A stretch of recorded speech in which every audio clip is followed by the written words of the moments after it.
Halo semuanya. Selamat datang di channel F13, tempat di mana kita ngebahas film dengan gaya santai tapi tetap detail.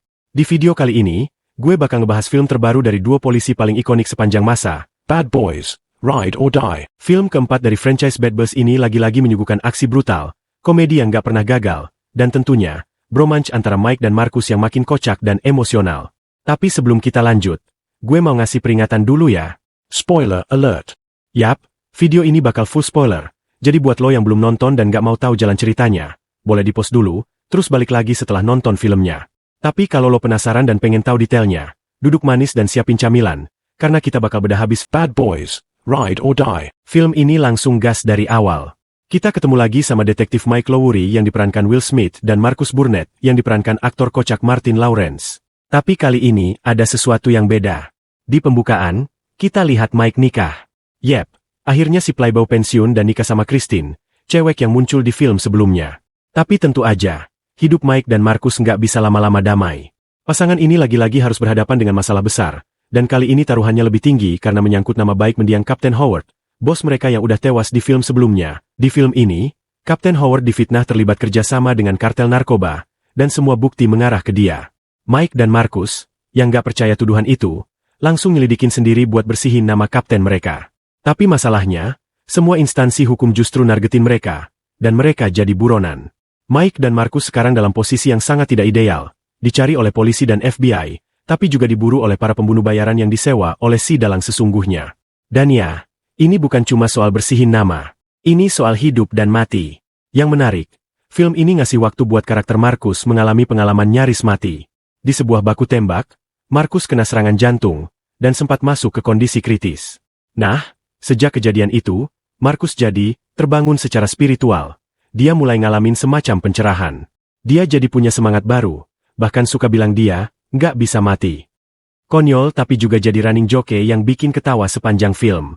Sementara itu, Mike yang biasanya kalem dan strategis, mulai kehilangan kendali. Dia makin emosional karena mendiang Kapten Howard terus dibawa-bawa namanya, dan istrinya juga mulai jadi target. Mike dan Marcus akhirnya sadar kalau satu-satunya cara keluar dari masalah ini adalah jadi bad boss versi gila. Penyelidikan mereka ngarah ke satu nama, James S1MCH Pronunciation Grad, seorang agen korup yang ternyata otaknya kartel.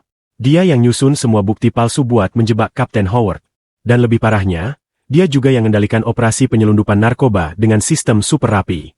Tapi tentu aja, buat ngebongkar semua ini, Mike dan Marcus nggak bisa jalan sendirian. Mereka butuh bantuan.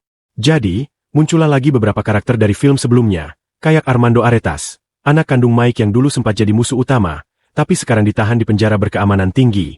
Mike dan Marcus harus kerja sama-sama Armando buat dapat informasi penting soal jaringan S1MCH Pronunciation Grad. Di sini, kita lihat dinamika baru. Armando yang dulu jahat, sekarang harus belajar jadi bagian dari tim.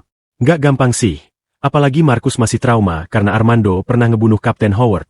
Tapi seiring waktu, chemistry mereka mulai cair, dan Armando mulai menunjukkan kalau dia beneran pengen nebus dosanya. Seperti film Bad Boys lainnya, Ride or Die penuh aksi brutal dan keren. Mulai dari baku tembak di tengah jalan raya, perkelahian brutal di kapal tua, sampai adegan kabur dari helikopter di tengah malam. Adegan yang paling ikonik mungkin waktu mereka nyelundup ke markas kartel di tengah rawa, pakai kapal motor sambil dikejar drone bersenjata.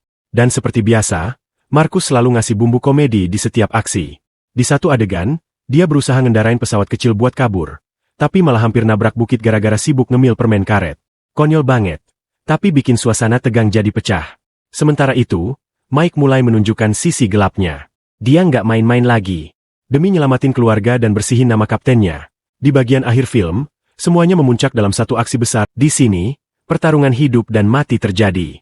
Mike, Marcus, dan Armando bersatu buat ngelawan pasukan bersenjata lengkap.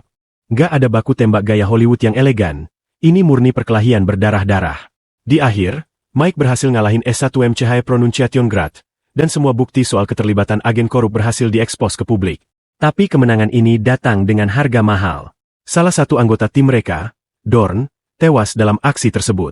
Momen ini jadi titik emosional yang dalam, apalagi buat Marcus, yang selama ini sering dianggap cuma tukang bercandaan. Film ditutup dengan momen manis. Nama Kapten Howard dibersihkan. Mike dan Marcus dapat penghargaan lagi, walaupun kayak biasa, mereka bikin rusuh waktu upacara.